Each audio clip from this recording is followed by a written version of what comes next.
مشکل دور میں کھڑے ہو چکے ہیں۔ تو اس حوالے سے آج یہ بجٹ کی تقریر تھی، لیکن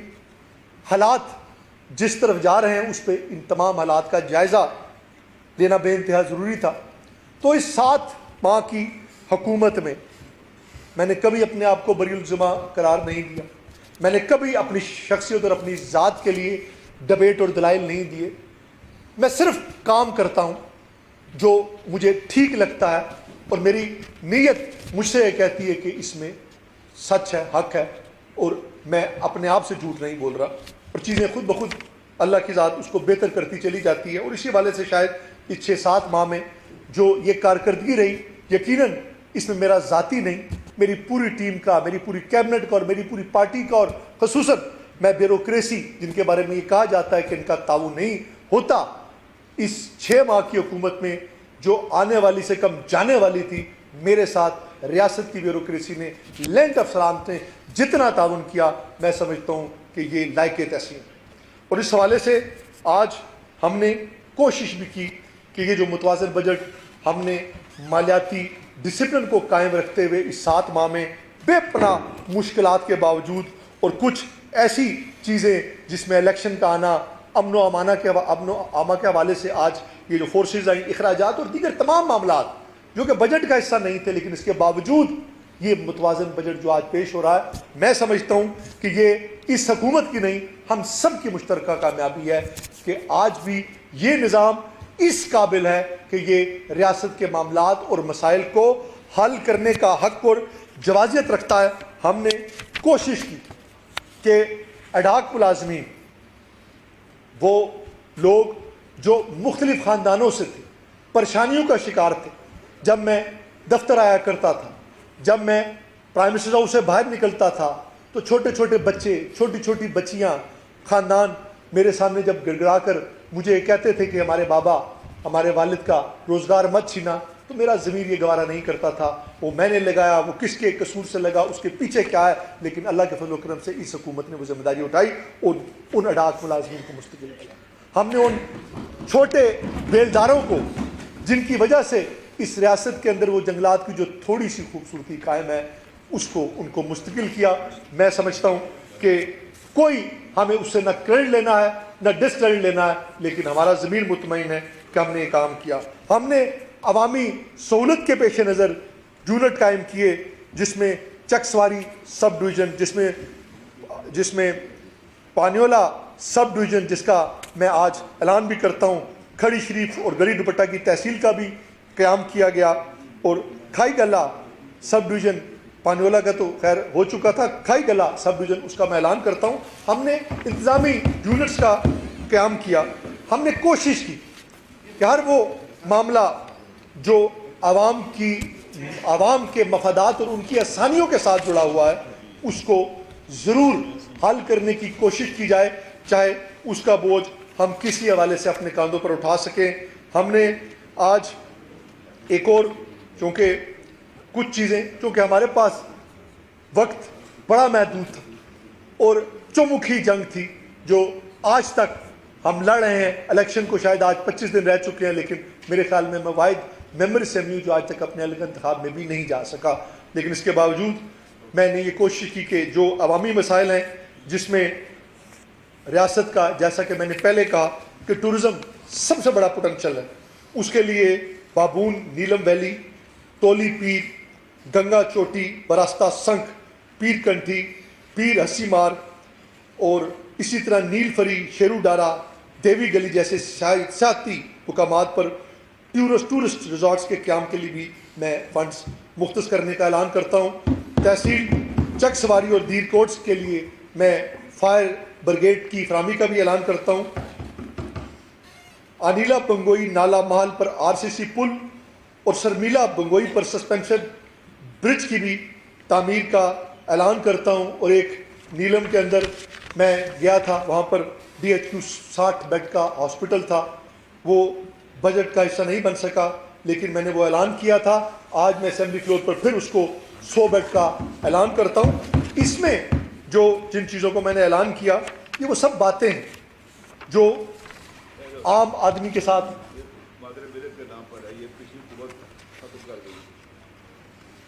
فاطمہ جناح لیڈی پارک مظفر آباد کا نام بھی فاطمہ جناح کے نام پر دوبارہ سارا کچھ ہم نے دیا تھا وہ ختم کر گئی تھی پی ٹی آئی اس کو دوبارہ ٹھیک کرو. اس کو دوبارہ جس کا فاضل رکن چکار نے فاطمہ جناح لیڈی پارک کے حوالے سے کہا کہ اسے ختم کر دیا گیا, تو میں اعلان کرتا ہوں کہ اسے دوبارہ سے پھر سے بحال کیا گیا. تو یہ تمام چیزیں جس کا میں نے ذکر کیا یہ عوامی نوعیت کی تھی, اور یقیناً دستیاب وسائل کے اندر, محدود وسائل کے اندر ان چیزوں کو حل کرنا بے انتہا مشکل تھا, لیکن ہم نے یہ کوشش کی کہ کسی بھی شعبے کے اندر فنڈز کی کمی نہ ہونے دیں. اور یہ اللہ کا فضل ہے کہ آج اس 6-7 ماہ کی یہ حکومت, یہ اسمبلی جو اب اپنے اختتام کی طرف جا رہی ہے, ہم نے ایک بہترین متوازن بجٹ پیش کیا جس میں ہر وہ معاملہ جو عوامی نوعیت کے ساتھ تھا, جو عوامی مفادات کے ساتھ جڑا ہوا تھا, اس کے لیے ہم نے ہر طرح کی مشکل برداشت بھی کی. اور آج کچھ چیزیں جو رہ چکی تھیں, ایک ٹیکنیکل کالج چک سواری, اس کا بھی میں اعلان کرتا ہوں, اور ریسکیو سینٹر 8 مقام جو کہ دور افتادہ علاقہ ہے, اس کا بھی قیام کا, جورا اور کوٹن کا بھی اس پہ اعلان کرتا ہوں. تو جناب اسپیکر, میں ایک بار پھر اپنے تمام ممبران کا, اپوزیشن اور حکومت دونوں کا اس حوالے سے شکریہ ادا کروں گا کہ تنقید برائے اصلاح, یقیناً میں اس کا قائل بھی رہا ہوں, اور تنقید یقیناً اچھی چیز بھی ہے. جب عوامی ایکشن کمیٹی کا آغاز ہوا تھا آٹے پر اور بجلی پر,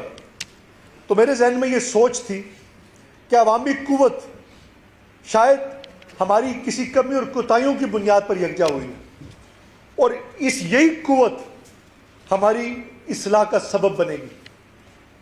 ہمیں خود احتسابی کا موقع ملے گا اور ہم بہتری لے کر آئیں گے. لیکن جب وہ تحریک اس سے آگے بڑھ کر ایک پیرلل نظام کی طرح سامنے کھڑی ہوئی, تو یقیناً کسی ایک نظام کو ہی قائم رہنا تھا, اور نظام یہی قائم رہے گا جو عوامی ووٹ کی قوت اور طاقت سے آئے گا. اور انشاءاللہ ہمیں یقین ہے کہ آنے والے وقت میں, چونکہ الیکشن کا بگل بچ چکا ہے, دنگل سج چکا ہے, اور انشاءاللہ ہمیں یہ اعتماد ہے کہ ہماری یہ 6 ماہ کی جو مختصر کارکردگی تھی, ہم نے ریاست کو ایک ترقی کی سفر پر ڈالنے کی بھرپور